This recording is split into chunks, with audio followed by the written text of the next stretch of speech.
누구나 가슴속에 책 한 권은 있습니다. 사람은 누구나 책이라고 믿는 본격 책 읽고 글 쓰고 농담하는 방송 이 책 읽을 83회 지금 시작합니다. 무뎌지다. 느끼고 깨닫는 힘이나 표현하는 힘이 부족하게 둔하게 되다. 긴 글을 쓰려다 말고 스스로 요리를 하려다 말고 그렇게 나의 우주는 작아져 간다. 지난 11개월을 스스로 돌이켜보며 나는 얼마나 무뎌졌으며 나의 우주는 얼마나 작아졌을까 생각해보게 되는 요즘입니다. 게을리하지 말아야 할 일이 우리 삶엔 너무나도 많지만 나의 우주가 무뎌지고 작아지는 일은 그 중에서도 가장 경계해야 할 일은 아닐까요? 여러분들의 우주가 그대로이길 바라는 이곳, 여기는 이 책이 글입니다. 네, 안녕하세요. 83회로 돌아온 저는 제제입니다. 오늘도 변함없이 늘 그렇듯 함께 해주실 두 분을 모셔야겠죠. 네, 이 책이 글의 스킨과 로션이시죠? 네, 곰곰님, 샤샤님 나오셨습니다. 반갑습니다. 스킨입니다. 네, 반갑습니다. 로션입니다. 네, 아주 불티나게 발릴 것 같아요. 네. 사실 저는 스킨을 안 발라요. 로션만 아, 그래요? 바르고. 아, 진짜요? 면도하고 나서도 안 바르시나요? 안 바릅니다. 네. 아, 진짜요? 오, 신기하다. 아, 그렇구나. 그게 혹시 그 꿀피부의 비결인가요? 어디가 꿀피부인데 안 보인다고 막 말하는데 좋죠, 좋죠. 좋죠. 인조 꿀피부. 안 바르시는구나. 네, 안 신기하네요. 신기하다. 보통 스킨을 소독용으로 바른다고 하잖아요. 네네. 저는 필요가 별로 없더라고요. 저는 요번에 스킨을 다 썼는데 이전에 제가 원하는 스킨을 못 샀어요. 보통 남자들 면도하고 스킨 바르면 약간 따가운 느낌 들잖아요. 그렇죠. 그 따가운 느낌이 드는 스킨을 사고 싶었는데 그 이전에 매장에 가서 물어봤더니 직원분이 여자분이셔가지고 그 느낌을 모르시더라고요. 그래서 막 모르겠는데요. 막 이래가지고 그냥 아무거나 샀는데 그 느낌이 아니었어요. 그걸 다 샀는데 아내가 뭐 딴 거 사면서 제 거 스킨 같이 사다 주겠다고 아내가 갔는데 그 직원분들이 다 모르겠는데요. 다 이런 반응이라 뭔가를 하나 어제 사긴 샀는데 걔는 약간 그런 느낌이 다행히 드는 것 같았어요. 그런 느낌이 나는 뭔가 특정 그런 요소가 있을까요? 알코올 아닐까요? 에탄올이겠죠, 뭐. 그게 많이 들어가면 더 그런 느낌이 나고. 근데 그 아내가 들었는데 예전보다 이제 그런 느낌이 훨씬 덜 나게 만든대요. 오히려 예전에는 좀 기술이 부족했거나 아니면 그런 인식이 좀 없어서 화한 느낌 막 이랬는데 사실 그게 피부에 좋은 건 아닐 테니까 그렇게 해서 자극이니까요. 자극이니까 그래서 그게 안 나게 점점 가고 있다고 하는 것 같더라고요. 그 목욕탕에 비치되어 있는 스킨들은 대부분 그렇잖아요. 그렇죠? 그렇죠. 네. 목욕탕 가본 지 진짜 100만 년이다. 아, 그래요? 목욕탕이라니. 대중 목욕탕은 그렇죠. 네. 갈 일 진짜 없지 않나요, 잘? 저는 가끔 때 밀러 가요. 때를 밀어요? 정말 가끔. 뭐지 이런 문화는 약간 이런 느낌. 아니 뭐라고 그러는 건 아니고 핀란드에서 오셨나 봐요. 보통 매일 샤워를 하니까 때를 네. 밀 일이 잘 없을 것 같아서 저 진짜 한 10년도 넘은 것 같아요. 때를 밀어본 거는. 저도 때를 거의 안 미는데 가끔 목욕탕에 가서 그 세신사분들한테 밀거든요. 아 진짜? 그러면 되게 시원하고 개운하고 그런 느낌이 때가 있죠. 나와요? 나오죠. 그래. 샤샤님 100% 나옵니다. 아니, 그러니까 나오겠네 싶어서.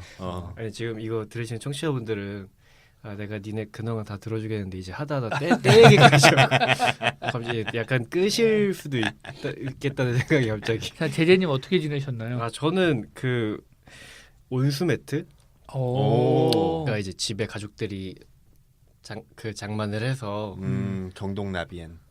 아니요, 브랜드 이름은 말할 수 없는데 경동은 아니었어요.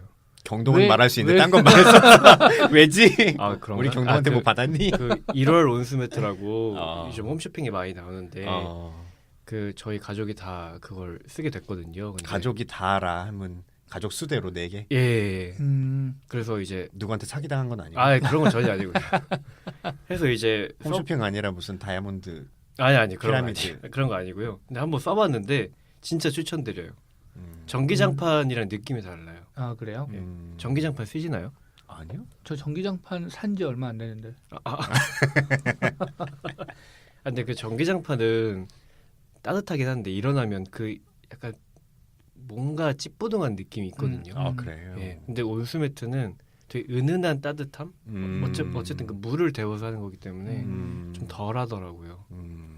그래서 아주 요즘 따뜻하게 자고 있습니다. 축하드립니다. 이게 무슨 아 이제 이 오늘 방송 이후로 안 들으시는 분들 되게 많은 것 같아요. 네. 갑자기 궁금해졌는데 제재 스킨 써요? 저 스킨 써요. 아 그렇구나. 예. 다들 쓰는구나. 네, 저 스킨하고 로션만 쓰는데 요즘에는 남자분들도 화장을 하거나 뭐 하는 경우가 많은 것 같더라고요. 맞아요. 비비 정도는 바르신다는 분들도 꽤 있고 그렇더라고요. 비비는 저는 안 발라요? 예. 스킨이랑 로션만? 그렇죠. 옛날 비비탄은 많이 써봤는데 비비는 내가 눈 굴리는 거 보고 알아봤어. 뭐 드립 치려고 지금 엄청 눈 굴리는데. 네네. 자 얼른 들어가시죠. 네, 자 그럼 저희 오늘 이제 예고해드렸던 바와 같이 이번 회에 다룰 책 제목을 말씀드려야겠죠. 네. 네. 제 12회 김유정 문학상 수상 작품집입니다. 네, 한강 작가님의 작별. 이라는 책이고요. 근데 한강 그러면 그것만 있는 것 같죠? 아, 네. 그래서 제가 말씀드리려고요. 이제 그 한강 작가님의 작별이라는 이제 작품만 있을 것 같은데 그 수상 후보작들 총 6작품이죠. 네, 한강 작가님의 작별까지 포함해서 총 7작품인데 이 김유정 문학상 수상 작품집에 다 수록되어 있습니다. 그래서 다 짧은 단편 소설로 구성되어 있고요. 네, 총 7편이 수록되어 있는 그런 책입니다. 네. 제가 간단히 책 들어가기 앞서 김유정 문학상에 대해서 아주 짧게 설명을 드려야 될 것 같아요. 멋있다. 아니요. 김유정에 대해서부터 해주세요. 아 김유정에서부터요? 네. 김유정 작가님은 다들 아시다시피 교과서에서 네. 봄봄 네. 이런 작품 난 유명하신 몰라. 분이죠. 우리 교과 과정 다른가요? 그 정도는 아닐걸? 국민학교 시절은 다른가요? 그 정도는 아닐 텐데. 그 정도는 네. 아닐걸? 네. 그 김유정 문학상 이 김유정 작가님의 미안해. 갑자기 씹혀서 당황하게 되네. 미안해. 그냥 준비한 대로 해. 그 춘천 강원도에 가면은 김유정 문학관이 있어요. 이제 가본 기억이 있어서 그 봄봄 작품에 나왔던 그 대사들 장면들을 이렇게 김유정 문학관에 다 이제 복원은 아니고 그걸 약간 그 입체화 시켜놨는데 되게 볼만하더라고요. 네. 가보셨어요? 가봤죠. 네. 오, 근데 방송을 준비하기 위해서 여기까지 역시. 갔다. 대단하다. 네, 그 붕... 사실 옛날에 오늘 간건 아침에 아닐 거기 거 아니에요. 다녀오느라 늦었다는 얘기가 있어. 그렇구나. 그 늦은 얘기 하시나요? 제가 방송을 위해 분골패신했습니다. 문학관 다녀오느라 늦었다고. 네네. 여러분 제재님이 조금 늦은 덕분에 여러분을 위해 방송이 조금 짧아질 예정입니다. 네, 그래서 근황도 이렇게 끝냈어요. 듣는 재미가 아마 있으실 거예요. 네. 그 올해로 12회를 맞이했어요. 김유정 문학상이요. 오래됐네요. 네. 근데 김유정 문학 정신을 기리기 위해 제정된 문학상이고 그 김유정 기념사업회가 주최하고 특이하게도 한국 수력 원자력이 후원을 합니다. 오, 좀 특이하죠. 왜죠? 뭔가 김유정 선생님이 이제 강원도가 고향이시기 때문에 그쪽이랑 관련되어 있지 아닌가요? 수력 발전소가 뭐라고요? 뭐라는 거야? 아무 말이나.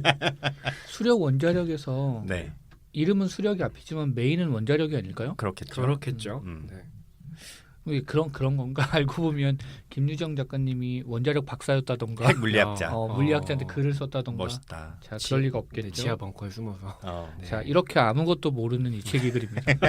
준비를 해올 거면 근데 그동안 수상한 작가님들 보면은 그 저희가 알만한 작가님들이 있는데 이제 2회 수상자가 김중혁 작가님이세요. 아, 그래요? 예, 그리고 4회 수상자가 김혜란 작가, 그다음에 9회 수상자가 김영하 작가님, 네, 그리고 작년 11회에는 황정은 작가 이렇게 수상을 했습니다. 근데 그 수상하신 작가님들의 이름을 쭉 들어보니까 이 책을 읽었을 때랑 약간 비슷한 맥락으로 네. 되게 약간 활기찬 작품들이 모이는 곳은 아니구나 이런 느낌이 드네요. 김중혁 작가님 좀 활기차지 않나요?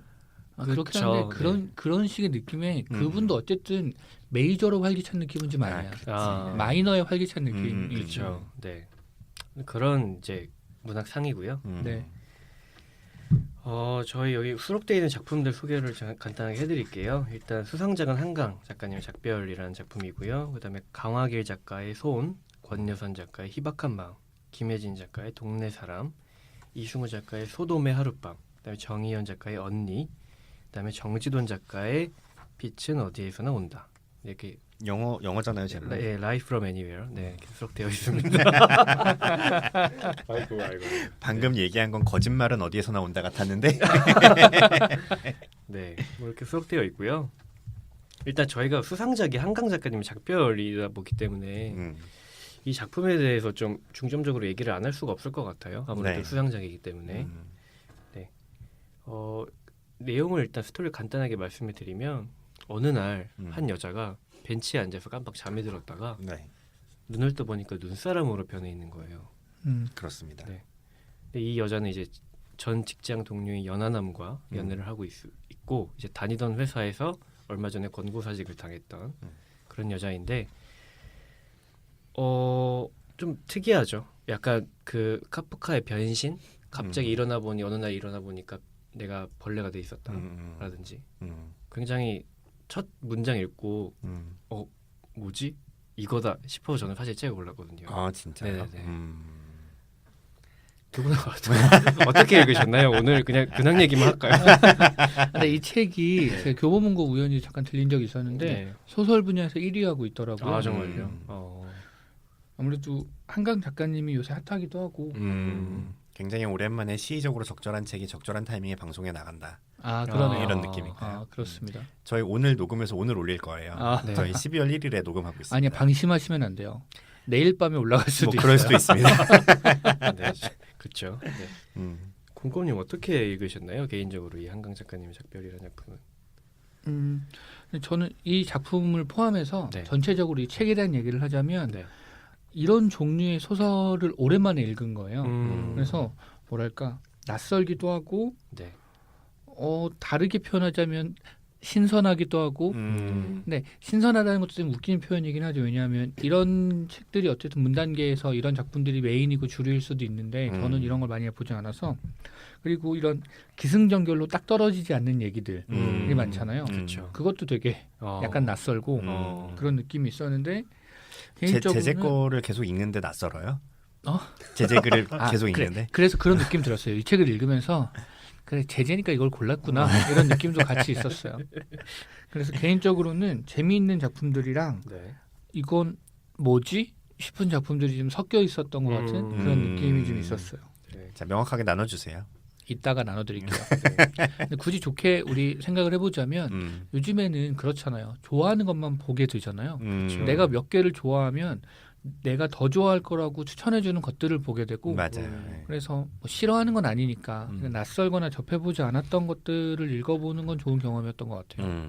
그렇게 해야 자기 세계가 넓어지죠 사실. 네. 안 그러면 그렇습니다. 계속 자기 쪽 취향만 강화돼 가니까. 그렇죠. 네. 저희 방송에 아주 취지랑 부합하지 않나. 네, 샤샤님 어떠셨나요? 저희 방송이 언제부터 그런 취지였네요. 네, 저희 너 혼자 그런 방송 저희 하고 있었어? 우주를 넓혀가는 나의 우주를 강제로 넓히지 마. 야, 자, 샤샤님 어떠셨나요?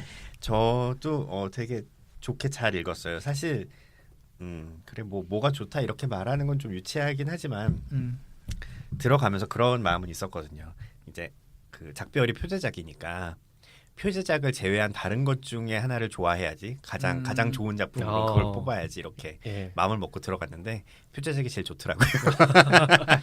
내 마음 심사위원 마음. 그런 느낌이었고 그리고 약간 여기 이제 굉장히 다양한 관계들이 나오는데 그 자기 아들과의 관계가 나오잖아요. 네네네. 되게 어떻게 보면 진부하고 약간은 심파인데 그게 마음을 그렇게 울리더라고요. 이게 또 그러니까 어쨌든 아이를 가져본 이후에는 가지지 못했을 때와는 조금 다른 감정의 스펙트럼을 가지게 되는 것 같긴 해요. 내가 경험을 못 해본 거였으니까. 네. 그래서 그런 지점에 마음이 좀 움직이는 부분들이 있었어요. 저는 개인적으로 이 작별이라는 작품 읽으면서 샤샤님 생각이 많이 났어요. 왜인지는 모르겠는데 내가 곧 눈사람 없어질 것 같나요? 나 녹고 있니? 그런 건 아니고요. 그 어떤 그 샤샤님이 쓰시는 글들 그래 어떤 특정 지점이랑 조금 맞닿아 있는 그거를 뭐라고 할 수는 없겠는데 세상에 그 인물이 이제 독백을 하면서 약간 그렇게 섬세하게 적어내려가는 이런 부분들이 샤샤님과 좀 맞닿아 있는 것 같다는 생각을 나 어떻게 반응해야 될지 모르겠어요. 한강 작가의 작품이랑 나랑 맞는 지점이 있대. 그럼 제가 얘기하겠습니다. 예. 그럼 저는요? 곰곰님은 라이트 프로 이 상을 뛰어넘으셨죠. 네, 다른 자, 우리 사람을- 아무 말 하는 방송. 네네네. 근데 저는 이 작별이라는 작품에 대해서만 얘기하자면 보면서 되게 여러 면에서 뭐랄까 되게 아프게 읽었던 것 같아요. 그러니까 한 작품을 보면서도 네. 인상적인 대목들이 사람마다 다를 거잖아요. 그쵸. 저는 어디가 제일 인상적이었냐면 네. 뭐 꼭 페이지는 아니더라도 네. 이 주인공이 눈사람이 돼서 아들을 만나잖아요. 네. 아들을 만나서 손을 잡고 있는데 아니 가서 들어가라고 말하면서 무심결에 아이의 손을 쥐고 있었더니 아이가 차가워 엄마라고 말하는 거예요. 그래서 그녀는 웃으면서 사과했다. 미안. 이러고 뒤쪽에서 그 만나고 있는 남자친구겠죠. 남자친구가 손을 잡았었나? 아무튼 그랬더니 그 여자가 이러면 녹는다고. 그랬더니 그 남자가 왜 소리를 치냐고, 왜 소리를 지르냐고 말하는 장면. 거기서 그 분이 그러거든요. 내가 이 상황에서 내가 소리를 쳤나? 그리고 내가 이 상황에서 소리도 지르면 안 되나? 소리를 지를 수 없나? 약간 이런 장면들이 있는데 이 두 장면이 전 제일 아팠던 것 같아요. 아팠다. 네. 아팠다. 저는 개인적으로 이 소설을 그 올 한해 어떤 그 제재문학상 수상작이구나. 약간 그런 느낌이에요. 아. 한 해 끝무렵에 되게 완벽한 소설 개인적인 기준으로 작별이라는 소설이요. 네 만났다 이런 생각이 들었어요. 그 뭔가 늘 평소에 해오던 생각인데 그 소위 말해서 요즘 많이 얘기하는 그 쿨하다 어떤 그 쿨함에 묻혀서 사람들이 점점 그 잊어버려지게 되는 눈사람이야말로 쿨한 거 아닙니까? 쿨함의 결정체. 그런 쿨핫 말고요. 네, 어떤 그런 쿨함으로 대변되는 어떤 섬세하지 않은 배려하지 않아도 되는 이런 게 마치 쿨함으로 그 치부되어 버리는 그런 사회에 대해서 약간 답답함이 있었는데, 그러니까 이런 시대에 딱 필요한 작가이자 작품이 아닌가. 네, 그런 생각이 많이 들었어요. 이게 또 저는 읽다가 어떤 생각이 들었냐면 한 개인이 눈사람이 되어서 자기 감정에 좀 치우쳐가지고 이렇게 얘기를 하는 게 아니고 읽다 보면 이제 다들 느끼셨겠지만 되게 한국 사회의 문제점에 대해서 굉장히 곳곳에 여러 많이 가지가 나와 나와 있죠. 있죠. 네, 뭐 그 직장인으로서 살아간다는 것, 그다음에 뭐 취업 문제, 그다음에 중간에 짧지만 그 미세먼지 얘기도 잠깐 나오죠. 네, 그렇죠. 그래서 참 여러모로 좋은 소설이었다 이런 생각이 들었습니다. 네. 저도 비슷했던 것 같아요. 그러니까 그 아까 잠깐 얘기했지만 여기에 담겨 있는 감정이나 중요하게 생각하는 지점들이 조금 말하자면 진부해요. 그렇죠. 말하자면 진부한데 사실은 그게 진부한 이유가 많이들 말해왔기 때문인데 네. 그게 진실이기 때문인 거지. 그래서 다시금 얘기하는데 이 정도 필력으로 얘기하니까 훨씬 와닿는 느낌이 있었고, 그러니까 말하자면 저는 그런 느낌이었던 거예요. 눈사람으로 설정한 이유는 굉장히 많이 있겠지만 네. 이미지상 눈사람은 녹고 녹다가 한 줌의 물이 돼서 끝난단 말이에요. 그렇죠. 그러니까 그때 한 줌의 물이 되었을 때 결국 우리 삶에 남는 것이 무엇이겠는가라고 생각해 보면 그때 우리 삶에 남는 거는 뭐 삼남매가 회전목마를 타면서 서로의 작은 몸들을 껴안았던 순간이라든지 네. 젖먹이 윤희가 깨어나 24살 난 엄마를 고요히 바라보던 여름 아침 같은 순간이라든지 그리고 사랑한다는 말 한마디 같은 거. 네. 사실 이런 거 되게 진부한 장면들이거든요. 말하자면 부산행에서 공유가 마지막에 자기 딸 떠올리던 장면 같은 그런 약간 심파라고 욕먹을 수 있는. 근데 그 장면들이 굉장히 뭉클하고 사실 그게 중요한 거지. 우리가 쿨해서 아닌 척 넘기고 있지만 사실 중요한 건 그런 그렇죠. 어쨌든 애증의 대상일지언정 가족이라거나 그렇죠. 그런 것들이 중요하지. 사랑한다는 말이 이런 느낌이었어요. 그래서 우리가 이 거칠애가 모두 높고 그냥 한 줌의 인간으로 돌아갔을 때 남는 것이 무엇인가에 대한 이야기였던 것 같은데 되게 좋게 읽었습니다. 네. 그리고 그런 생각도 좀 들었어요. 보통 우리가 어디까지가 인간인가를 얘기하게 되는 순간들이 있는데 그런 얘기들이 대부분 너무 당연하게도 정신적인 면이나 어떤 행위적인 면에 초점이 가 있는 경우가 많아요. 어디까지가 인간인가. 근데 이제 이 책에서는 그거를 관점을 좀 바꿔서 사람이 눈사람이 되면서 물질적인 영역에서는 어디까지가 인간인가. 근데 그게 그 정신과 행위와 아까 사장님이 말씀하신 그런 부분들과 떨어질 수가 없는 얘기인 것 같더라고요. 그래서 그렇죠. 좀 다른 관점에서 한 번 더 어디까지가 인간인가를 고민하게 되는 그런 작품이었던 것 같아요. 네, 그렇습니다. 저는 그 개인적으로 이 소설에서 가장 슬펐던 장면이 있었어요. 네. 좀 의외일 건데 네. 이 장면이 전 제일 슬프더라고요. 그 아들을 만났을 때 네. 아들이 일단 당황하죠. 엄마가 눈사람이 됐으니까 일단 당황하고 근데 눈사람이 됐으니까 이제 점점 녹을 거잖아요. 녹지 않게 엄마를 어떻게 유지할 수 있을 것인가에 대해서 얘기를 하는 장면이 있어요. 처음 설정부터 판타지니까 다 설정들이 그러니까 상황들이 웃겨요. 웃기기는 그런 얘기를 하고 있는 게 웃기지. 근데 그때 이런 얘기를 아들이 해요. 아니 그 엄마가 먼저 하죠. 그러니까 아들이 걱정을 하니까 엄마가 안심시키기 위해서 하는 얘기들이에요. 냉동고 같은 곳에 들어가면 되지 않을까? 아이가 고개를 저었다. 숨 막혀 죽을 텐데. 돈을 많이 주면 문을 열어놓을 수 있지 않을까? 그만큼 전기세를 많이 내면 되는 거니까. 거기 책상을 가져다 놓고 책도 읽고 뭐 이런 식으로 엄마가 얘기하는 장면이 있어요. 전 이게 그렇게 슬프더라고요. 너무 슬펐어요. 이게 왜 슬펐냐면 사실 이 화자는 실제로 이 노력을 기울일 생각이 1도 없어요. 그러니까 말하자면 나에게도 앞으로 나름대로의 삶이 있지 않을까라는 얘기를 하는 건데 그렇죠. 실제로 자기가 믿고 있지 않아 그거를. 자기는 언젠가 소멸해서 죽을 거라고 생각하면서 아들에게 그냥 하는 얘기인 거예요. 그 장면이 빚어내는 부조리가 너무 서럽더라고요. 그런 느낌이 좀 있었어요. 네. 사실 저도 이 작별 안에서 좋은 부분을 꼽자면 너무 많아서 사실 지금 시간에 다른 작품도 있으니까 맞아. 우리 예. 이것만 하나? 네. 다 다루진 못할 테지만 저는 그 딱 그 좋았던 문단이 있는데요. 그 중에 이제 그 문장만 말씀드리겠습니다. 그 46페이지에 있었던 글인데요. 그 이제 주인공이 눈사람이 된 주인공이 이제 자기 동생에게 그 썼던 편지 내용인데요. 그 중에서 자신을 건설하기 위해 가깝고 어두운 이들에게서 등을 돌리는 사람의 용기를 정말이야 조금도 서운하지 않았어. 이런 문장이 있는데 저는 이제 누군가가 나 먹고 살기도 바쁜데 무슨 라는 이유로 이제 어떤 그런 어두운 주변에 힘든 사람들을 이제 멀리할 때 하는 핑계들을 이렇게 세심하게 캐치할 수 있나? 자신을 건설하기 위해라는 말을 하면서 그래서 이 부분이 저는 되게 인상적이었던 것 같아요. 이렇게 표현할 수도 있구나. 그러면 이게 그 화자가 그 동생을 배려해주기 위해서 그냥 한 말이라고 생각해요? 아니면 이게 실제로 맞는 말이라고 생각해요? 저는 실제로 맞는 말이라고 생각을 했어요. 저는. 진짜? 네. 그럼 그럴 용기가 있어요, 제재는? 갑자기.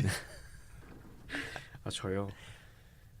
저는 대부분 이렇게 했던 것 같아요. 그래서 뭔가 이 문장에 대해서 좀 반성을 했어요. 네. 그러니까 내가 우선이지라는 그런 이름으로 주변에 어떤 조금 어둡고 그런 것들을 등 돌렸던 것 같아서 지금까지 좀 반성을 하게 되는 스스로를 좀 돌아보게 되는 그런 문장이어서 저한테 좀 개인적으로 인상적이지 않았나 그런 생각을 했습니다. 네. 그렇군요. 네. 이게 도의적으로는 어떨지 모르겠는데 저는 모두가 이런 용기를 좀 내야 될 수도 있다고 생각해요. 저도 그래서 그렇게 생각해요.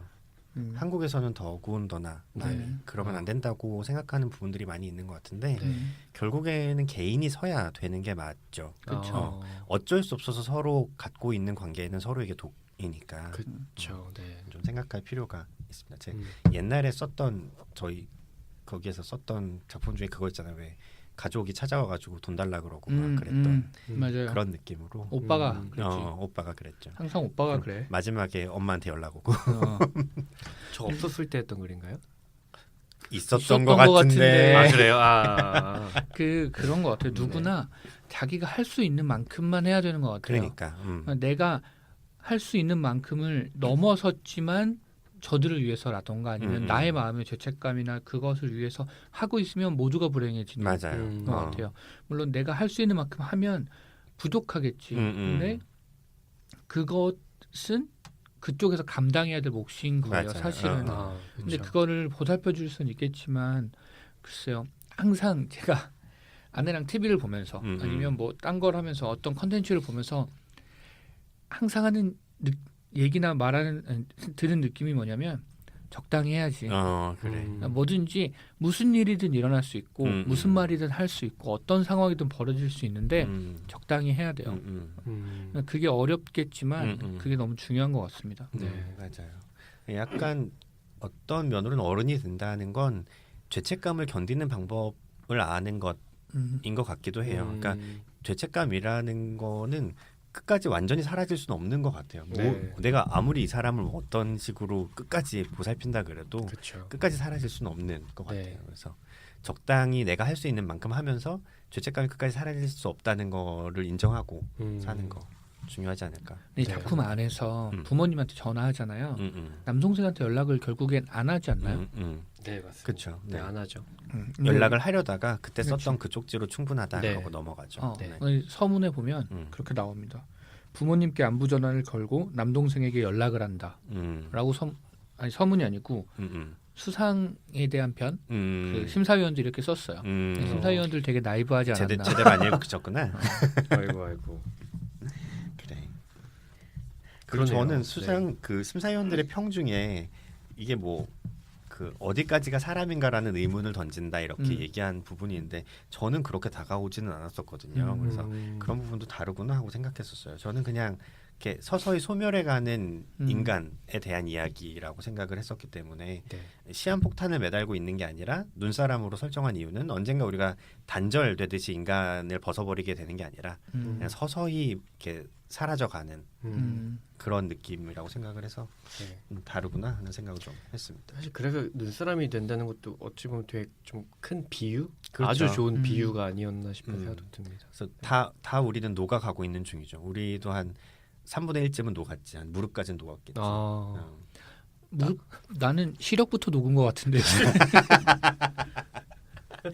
그래, 아직 우리 무릎은 건재하니까. 우리가 뛸 때 무릎이 우리 체중의 8배를 지탱한대요. 그래서 뛰면 안 돼요. 결론 뛰면 안 괜찮다. 됩니다. 무릎이 괜찮은 이유는 뛰지 않아서인 걸로. 그래, 그렇다. 그래서 지금 무릎이 쑤시군요.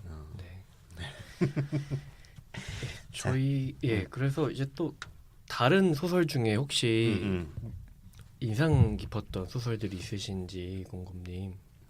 저는 뭐 수상작이었던 이 작별 참 좋았는데 네. 이 다음으로 다른 작품으로는 그 정희연 작가님의 언니가 참 좋았어요. 근데 막상 다 읽고 나서 이제 별 밑줄을 치거나 체크하잖아요. 그 체크가 제일 많았던 건 이승우 작가의 소돔과 고모라. 소돔의 하룻밤. 소돔의 하룻밤인가요? 나는 계속 소돔과 고모라라고 생각하고 있었지. 네, 제가 그렇게 얘기했었어요. 그래요? 같이 얘기할 때. 소돔의 하룻밤이었던 것 같습니다. 낚시였나요? 나도 그렇게 기억하고 있었어요. 근데 막상 보니까 소돔의 하룻밤이다. 네. 샤샤님은 혹시 작별 이외에 네. 좀 끌리는 작품이 있으셨는지? 저도 그 두 작품 좋았어요. 정희연 작가님의 언니하고 이승우 작가님의 소돔의 하룻밤이 좋았는데 네. 굳이 그럴 필요는 없지만 네. 둘 중에 하나를 꼽자면 저는 언니가 약간 더 나았던 것 같아요. 왜냐하면 소돔의 하룻밤 정말 흥미로웠는데 네. 개인적으로는 그러나 이걸 소설이라고 해야 할지는 잘 모르겠다 하는 느낌이어서 저도 약간 그 놀리야 놀자 보는 느낌이 있었어요. 저는 약간 성경 공부 같은 근데 네. 정말 텍스트를 깊게 보는 힘이 이런 거구나. 텍스트를 깊게 보는 재미라는 게 이런 거구나라는 생각이 좀 들긴 했어요. 이게 사실 성경에 되게 유명한 이야기라 저도 여러 번 봤거든요. 네. 여러 번 보면서 저도 생각하는 지점들이 있었어요. 근데 제가 이상하다고 걸렸던 지점은 사실 하나 정도밖에 없었어요. 자기 딸을 내준다고 했을 때 미친 거 아니야? 이 지점밖에 없었는데 네. 근데 이 글은 처음부터 나가잖아요. 왜 롯이 성문 앞에 앉아 있었을까? 부터 나가는데 난 한 번도 생각해 본 적이 없는 거야. 진짜 깊게 보는 재미가 이런 데 있구나 하는 생각을 좀 했던 것 같아요. 네. 이 책 자체가 참 여러 작가들의 어떤 작품, 여러 작가들의 면면을 이렇게 조금씩 볼 수 있어서 좀 매력적이지 맞아요. 네, 않나 싶습니다. 맞아요. 문장의 취향으로는 이 책에서는 저는 소돔의 하룻밤이 제일 좋았던 것 같아요. 저도 그럴 것 같았어요. 제가 163페이지 딱 보면서 이거 곰곰이 쓰신 건가? 싶은 부분에 문장이 딱 있었어요. 163페이지는 뭘까? 맞춰보세요. 공원이 밑줄 쳐놓은 거 없어요? 나랑 비슷하다 하고? 163페이지에 밑줄을 치긴 했는데 뭔지 모르겠네. 많이 치셨나 봐요. 저 되게 많이 쳤어요. 거의 대부분의 페이지에. 제가 보다가 이거는 공곰님 문체랑 진짜 비슷한데 싶었던 문장은 이거였어요. 누가 때리는지 모르기 때문에 누구든 때렸다. 이거 공곰님 문장 아닙니까? 그렇지, 내가 그런 걸 좋아했었던 그러니까. 것 같아요. 이수근 작가님이 이 책 읽을 들으시나 봐요. 그러니까. 네. 여기서도 보면 그 다음 페이지에 하지 않은 일로 처벌당하고 어떻게 해볼 수 없는 일로 차별당한 사람들 그 라임을 보아라. 아 멋있다. 작가님이 쇼미더머니도 좀 챙겨보셨던 게 아닌가 싶은 생각도 들고. 근데 진짜 네. 문장은 여기에 되게 좋은 문장들이 많아요. 그쵸. 낯섦을 정하는 것은 대상의 조건이 아니라 주체의 맹목이다. 그렇지, 저도 거기 어. 밑주셨어요. 라거나 뭐 악한 짓을 규정하는 것은 규탄하는 울부짖음이다. 이거 네. 그렇죠. 그런 것들 좋았습니다. 저는 제가 좋았던 작품을 네, 말하고 싶어서 네. 끝으로 가는구나. 저는 사실 그 정지돈 작가를 워낙 좋아하기 때문에 네, 네. 네. 두 분들 사실 반응이 궁금했어요. 저는 저는 이거 뭐야 씨 하고 그냥 왠지 덧붙였을 것 같기도 한데. 정지돈 작가님의 작품을 읽으면서 네. 역시 제재가 좋아하는 작가구나라고 생각을 했어요. 나는 잘 모르겠던데 제재 스타일이랑 안 맞는 것 같은데 어떤 점이 좋지 궁금했어요. 저는 정지돈 작가가 음. 이 안에 보면 정말 방대한 양들의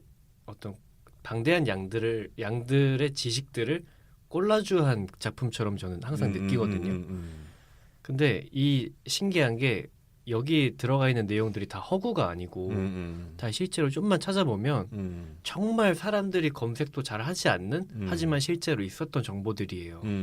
그래서 저는 이게 어떤 느낌이냐면 그 영화 미드나잇 인 파리처럼 정지돈 작가가 자기가 정말 좋아하는 과거 건축가들 그 세계에 들어가서 그들과 함께 같이 얘기하는 같이 시간 여행을 할 수 있는 그런 점에서 저는 좋은 느낌인 거예요. 네. 제가 이 책에서 가장 신선했던 작품이 정지돈 작가님 작품. 그럴 것 같아요. 신선하다라는 말을 번역해 볼까요? 무슨 얘기인지. 그냥 약간 읽으면서 그런 제일 많이 들었던 궁금함은 이런 거였어요. 이 말은 지금 누가 하고 있는 거지? 와, 이 문장은 어떻게 끝난 거지? 그러니까 제일 문장이 사실 너무 길죠. 사실 저도 정진훈 작가의 작품이 제일 좋다고 생각을 하면서 자 그럼 내가 어느 부분이 좋았다고 말할까라고 다시 찾아보기 시작하는데 문장으로 말할 수 없겠더라고요. 네, 그건 맞아. 아닌 것 같아요. 문장으로 말할 수 없어서 아니 그게 의미가 아니고. 아니 문장으로 말할 수 없어서 제재가 좋아할 거라고 생각했던 것 같아요. 저는. 저도 여기에서 가장 들어왔던 거는 내용이 아니라 스타일이에요. 글을 쓰는 그쵸. 스타일이 되게 눈에 네. 들어오더라고요. 네. 제가 생각한 지점은 두 가지였어요. 여기에는 두 가지가 없다라는 생각을 했거든요. 어떤 이렇게 얘기하면 흥미가 확 생기죠. 네. 첫 번째는 문단이 없어요. 문단이 완전히 없진 않아요. 있긴 있는데 다른 소설에 비하면 현저히 부족해요. 정말 없고 정말 또 하나 없는 거는 쌍따옴표가 없어요. 인용 부호가. 근데 그 둘 다 뭐냐면 시점의 이동을 독자에게 알려주는 장치거든요. 네. 문단이 끝나면 뭔가 하나가 마무리됐구나라는 걸 알려주고 네. 쌍따옴표가 나오면 이게 지금 이 소설의 화자가 아니라 등장인물이 하는 얘기구나라는 걸 알려주는 거예요. 근데 그게 없어지면서 무슨 일이 생기냐면 시점이 뒤섞여요. 1인칭이랑 3인칭이 뒤섞여요. 그래서 마치 3인칭처럼 뭐뭐 했다라고 끝나는 문장도 있는 반면에 저는 뭐뭐 했습니다라고 끝나는 문장도 있어요. 쌍따옴표가 없이. 이 시점이 이렇게 뒤섞이는 거예요. 정말 그렇네요. 다시 읽어보니까. 네. 좋았다며. 아니 그 말을 듣고 다시 보니까 저는 이렇게 푹 빠져서 봤는지 뭔지 모르겠는데 문단이 진짜 없고 그 누가 말하는지를 모르게 약간 일부러 장치를 해놓은 것 같긴 한데 여기는 마침표가 나와야 될 것 같은데라는 부분에 쉼표가 되게 많죠. 그렇죠. 항상 쉼표가 나오고. 네. 그래서 저는 뭐가 생각이 났냐면 미술에서 이거 약간 비슷한 느낌의 작품들이 있어요. 입체파라는 작품들이 이렇거든요. 대표적으로 피카소 작품들이. 그러니까 분명히 옆에서 사람을 보고 있는데 오른쪽 같이 있지. 오른쪽 눈뿐 아니라 왼쪽 눈도 보여. 네. 이런 거지. 왜냐하면 그게 시점이 섞여 있어서 그래요. 평면적이지 않고. 네네. 정지훈 작가가 약간 이런 거를 이렇게 기획하고 쓴 게 아닌가 일부러 시점을 섞어서 그런 생각이 좀 들었어요. 그렇죠. 아마 이제 해외 외국 같은 데서는 이런 그 어떤 미술로 치면 그런 입체파, 양식을 문학으로 옮기는 그런 작업들이 분명히 없지 않았을 텐데, 그쵸. 저는 한국에서 이런 작가가 있다는 그 사실 자체에 너무 신기하고 좋은 면이 있어서 맞아요. 그래서 아마 공공님도 신선하게 느끼셨을 것 같아요. 약간 사고의 실험 같은 느낌이 있었던 것 같아요. 그래서 저는 내용보다는 훨씬 스타일이 네. 다가왔던 것 같아요.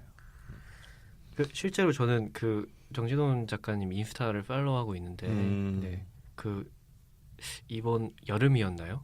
그 유럽에 여행을 다녀온 사진들이 막 올라왔던 때가 있어요.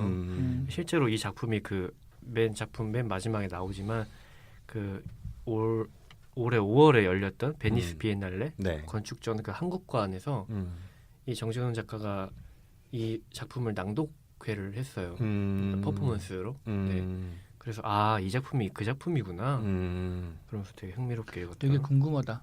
자기가 쓴 이 작품을 어떻게 끊어 읽었을지 되게 그쵸, 궁금하네요. 궁금하죠. 문장이 너무 길어서. 그러니까. 네. 근데 끊어 읽는 게 본인의 그 의도가 있을 거잖아요. 궁금하다. 그러니까요. 네.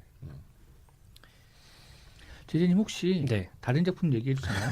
네, 그럼요. 네. 저는 이 책에서 거의 손꼽히게 좋았던 것들이 몇 개 있는데 그 중에 그러니까 되게 막 어마어마한 깊이 이런 건 아니지만 그렇지라고 생각했던 게 180페이지에 그 정혜원 작가님 언니라는 작품인데 이 되게 우리가 살면서 흔하게 듣는 특히 남자들이 흔하게 하고 흔하게 듣는 얘기가 있어요. 하긴 예뻤으면 내가 기억 못할 리 없지. 여기 뒤에 이어지는 문장이 큰오빠는 당연하다는 듯이 웃었고 나도 따라 웃었다. 따라 웃다 말고 뒤통수가 서늘해졌다. 힘든 일 있으면 언제든 와야 해. 그렇게 말하던 언니의 목소리가 떠올라서였다. 언니의 목소리는 기운차고 선량했다. 그런데 나는 왜 웃었을까? 따라 웃고 말았을까? 언니는 더없이 친절했는데 우리 남매에게 티끌만큼의 잘못도 하지 않았는데 스스로가 곤혹스럽게 느껴졌다. 이날의 일이 흰 타일 위에 지워지지 않고 연하게 밴 칼의 얼룩처럼 마음에 오래 남아있다. 이런 문단이었는데 이런 순간이 있는 것 같아요. 꼭 이런 말이 아니더라도 나도 모르게 어떤 행동이나 반응을 내가 했어. 되게 그냥 반사적으로. 그리고 내가 한 그 행동이나 반응이 내가 너무 놀라는 그런 경우들이 좀 있죠. 근데 이거를 끊임없이 돌아보고 성찰하지 않으면 정말 그냥 흔한 사람이 되는 것 같아요. 그냥 주변 사람, 그러니까 약간 이 글을 읽고 어떤 느낌이 들었냐면 내가 어떤 표정을 짓고 어떤 말을 하는지를 생각하고 있지 않으면 주변 사람들의 표정이나 말을 그대로 하는 사람이 될 수밖에 없겠구나. 이런 생각이 좀 들었어요. 되게 좋은 표현이네요. 저희 감사합니다. 네, 저희 그 오프닝 멘트와 좀 비슷한 그렇죠. 네. 하여튼 저는 그래서 정희연 작가님의 언니는 딱 읽고 그런 생각이 들었던 것 같아요. 저한테는 되게 당의정 같은 소설이다라는 생각이 들었어요. 어떤 소설들은 이렇게 보면 네. 나 지금 되게 심각해. 나 무거워. 내가 네. 다루고 있는 주제의식 장난 아니야. 네. 막 이런 소설들도 있는 반면에 그렇죠. 네. 이 소설은 그렇지는 않아요. 그렇지는 않고 그래서 당의정처럼 그냥 이렇게 쭉 읽혀요. 끝까지 쭉 읽히는데 네. 읽고 나면 뭔가 이거 뭔가 안에 더 있는 것 같은데 뭔가 생각할 여지가 계속 있는 것 같아서 다시 읽어보고 싶어지는 그런 소설이어서 저는 이게 되게 잘 쓴 소설이 아닌가 이런 소설이 그런 생각이 좀 예전에 들었어요. 제가 어떤 방송 프로그램인지 기억은 안 나는데 그런 걸 봤어요. 어떤 작곡가였나 오페라였나 좀 무대를 만드는 사람 뮤지컬이었을 뮤지컬이었나? 거예요. 방구석 일렬이었을 거예요. 그런가 보다. 거기 그런 얘기가 있어요. 그러니까 그냥 재미있는 작품을 하나 만들고 그리고 나서 관객들이 재밌다 그러고 집에 돌아갔는데 잠깐 근데 이거 약간 이런 얘기였나? 내가 생각하지 못한 이런 거였나라고 자기 전에 잠깐 생각했다가 에이 아닐 거야. 에이 모르겠다. 그리고 잠드는 게 제일 좋은 작품이라고 생각하는 사람이 있다고 그런 얘기를 하더라고요. 근데 그렇게 보면 그 비슷한 맥락인 것 맞아요. 같아요. 그렇게 생각합니다. 네. 그리고 그 사람이 했던 얘기는 그런 거예요. 그게 사실 그게 주제의식인데 반대로 그걸 그렇게 잘 숨겨놓으면 자기는 성공이라고 생각하고 그래서 사람들이 그냥 재밌는 작품 모르겠다 이렇게 하면 성공이고 반대로 그게 너무 명확해서 사람들이 이건 사실은 이런 주제의식에 대한 이야기였구나라고 생각하면 자기는 실패라고 생각한다는 거예요. 그렇습니다. 그 책 관련해서 하나 여쭤보고 싶은 게 있는데 동네 사람이라는 소설이 있잖아요. 네. 그 여자 두 분이서 사는 그 동네가 어디일 것 같으세요? 저는 읽으면서는 망원동일 거라고 생각했거든요. 왜요? 물론 내가 망원동으로 이사 가고 싶어서 그래. 그러면 똑같이 이방인이 되는 건데 힘들겠는데. 그래서 가면 안 되나? 라는 생각을 읽으면서 했어요. 근데 다 읽고 나서는 망원동이 아니고 뭐 종로 한옥마을이나 북촌이나 요쪽 어디인가? 이런 생각도 좀 들었어요. 저도 약간 서촌? 그 북촌 옆에 음. 그 동네를 좀 떠올리긴 했거든요. 그렇죠. 읽으면서는 별 생각 없었는데 예. 다 읽고 나니까 관광객들이 와서 집안 사진을 찍는 곳은 그런 음. 쪽이 아닐까? 예. 익선동도 최근에 약간 좀 그것 때문에 몸살. 맞아요. 익선동 저 가봤는데 좋긴 되게 좋았거든요. 맞아요. 근데 네. 그 좋은 그 구역, 힙한 구역은 굉장히 좁잖아요. 맞아요. 그래서 그 주변에 실제로 살고 있는 분들은 되게 피곤할 것 같아요. 음. 사람이 너무 많아서. 네. 하지만 젠트리피케이션이 일어난다면 행복하시겠죠. 아닌가요? 그럴 수도 있죠. 근데 그게 내 집이어야지. 그리고 이사갈 마음이 있어야지. 아, 그쵸. 그렇지. 집값이 막 30배가 올랐는데 사실 난 이사갈 생각이 없어. 무슨 의미가 있나? 그렇죠. 이런 재산세를 많이 소리죠. 내게 되겠지. 예, 저희 시간상 음. 좀 오늘은 책 얘기는 여기까지 하고 네. 마무리를 지어야 될 것 같습니다. 좀 아쉽네요. 음. 네, 누가 좀 늦어서. 네. 제가 음. 우리 책을 다루는 방송도 많고 네. 막 이렇잖아요. 그래서 네. 우리 방송은 책에 대해서 어떤 식의 접근을 하고 어떤 얘기를 하는 방송일까를 좀 생각해봤어요. 네. 근데 우리는 그런 것 같아요. 어떤 방송은 책을 분석해주는 방송이 있고 네. 책을 쪼개서 작가의 의도를 같이 생각해보거나 설명해주는 방송이 있고 네. 막 이런데 우리는 책을 읽은 우리의 감성을 감성이 아닌데 감상을 얘기하면서 그렇지 감상을 얘기하면서 그러니까 직접 읽어보세요라고 말하는 방송이라고 저는 생각이 지금 들었어요. 어떤 방송은 듣고 나면 아, 책 안 봐도 되겠다 이런 생각이 들거든요. 네. 그렇지. 그거보다는 책은 직접 읽어야 되고 우리는 읽어보니까 어떻더라 라는 얘기를 하고 있지 않나. 어찌 보면 저희가 그 도서 구매를 좀 더 유도하는 방송일 수도 있어요. 그렇죠. 왜냐하면 방송만 들으면 도대체 책이 어떻다는 건지 알 수가 없으니까. 그러니까 지금도 느꼈는데 한강 작가의 작품이 어떤 건지 전체상이 전혀 그려지지 않아. 중간 부분만 알겠지. 그래서 읽어봐야 되겠다. 아이씨 이런 느낌. 그렇죠. 한 여자가 눈사람이 되었으니까 얼마나 흥미롭습니까? 그러니까. 네. 딱 거기까지만 얘기했어. 우리 아무것도 얘기 안 했어. 맞아. 네. 저는 그래서 이 어떤 연말에 음악으로 치면 굉장히 훌륭한 베스트 앨범을 사서 이제 들으시는 분도 많잖아요. 네. 그런 의미로 그 올해가 가기 전에 나는 정말 책 한 권 읽고 올해를 넘겨야 되는데 싶으신 분들은 그 문학에 한해서 이 책을 굉장히 추천드리는. 네. 요즘에도 베스트 앨범이 나오나요? 그러게 다 스트리밍으로 듣지 않나요? 옛날에는 나우 이런 거. 나우는 뭐야? 나우 모르시나요? 나우 모르는데. 진짜? 미국에서 지금 빌보드에 굉장히 핫한 음악들만 모아서 베스트 앨범으로 나오는 거예요. 나우 뭐 이런 식으로. 우리나라로 치면 뭐 명곡 시리즈 뭐 이런 것도 있었고. 네. 옛날에 카세트 테이프 있던 시절에 나우 진짜 오랜만이네요. 네. 그래서 저는 아주 좋은 베스트 앨범 같은 책이었다 이렇게 총평을 하고 싶습니다. 네. 곰곰님은 이 책에 대한 어떤 마지막으로 한 줄 평 뭐가 있으실까요? 제가 아까 뭐 좋기도 하고 신선하기도 하고 뭐 여러 가지 얘기를 했는데 기본적으로 되게 잘 읽혔던 것 같아요. 저는. 그리고 저는 잘 읽히는 소설은 좋은 소설인 것 같고요. 읽고 나서 깊이가 뭐 어떻네 아니면 뭘 다루는 뭐가 어떻네 이렇게 얘기할 수는 있지만 읽는 순간에 사실 재밌고 좋아야 된다고 생각하거든요. 네.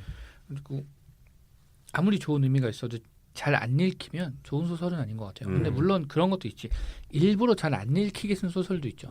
그런 건 좀 별개로 얘기할 수 있겠지만 아무튼 잘 읽히는 소설이라서 그리고 저는 단편 좋아하거든요. 네. 우리가 요즘에 책을 그 장편 소설 한 권을 처음부터 끝까지 한 번에 읽기가 참 어려워요. 맞아요. 어렵죠. 시간도 없고 그렇죠. 막 이래서 근데 중간에 끊어가면서 읽으면 그 책의 느낌이 다 안 사는 경우가 많아서 근데 단편은 전 이거 맘먹고 볼 때마다 단편 하나씩은 한 번에 다 봤던 것 같아요. 그래서 훨씬 더 좀 좋지 않았나. 네. 그렇습니다. 네. 샤샤님은 어떠셨나요? 저도 굉장히 흥미롭게 읽었고요. 저는 책의 총평이라기보다 우리가 얘기하다가 못 다룬 작품 2개가 있어서 그거 앞에서 같이 얘기하면서 마무리하면 좋을 것 같아요. 그 강화길 작가님의 손이랑 권여선 작가님의 희박한 마음 2개를 얘기를 못했는데 그거하고 김혜진 작가님의 동네 사람까지 3개를 보면서 저는 그런 생각을 했어요. 요새 작가님들은 항상 사회와 어떤 그 찢어진 틈 사이에서 글을 쓰시잖아요. 그쵸. 거기에 뭐가 보이는가를 생각해 보면 공통적으로 요새 이런 것들이 좀 보이시는구나 하는 생각이 좀 들었는데 세 작품 모두 공통점은 그런 것 같아요. 제 생각에는 여성들로만 이루어진 가정이 이방인으로서 사는 문제에 대해서 다루고 있는 것 같은 느낌이더라고요. 네. 그래서 요새 작가님들이 가장 핫한 이슈, 화두는 이런 것이겠구나 하는 걸 좀 읽을 수 있어서 되게 좋은 경험이었던 것 같습니다. 네. 있습니다. 네. 제재는 어땠나요? 네. 제재도 한마디 해야지. 저도 그 베스트 앨범 같은 책이었다. 네네. 아까 나우 같은 말씀드렸고, 책이었다. 나우 네. 같은 책이었고 사실 그 한강 작가님은 그 한 몇 해 전이었나요? 그 채식주의자라는 작품으로 그 멤버커상. 부커티라고 할 뻔했는데 부커티는 뭔가요? 부커티는 스맥다운에 나왔던 흑인 레슬러. 프로레슬러. 네. 멤버커상 수상 하시면서 약간 그 당시에 되게 당시부터 되게 국민 작가처럼 막 이렇게 뜨거웠던.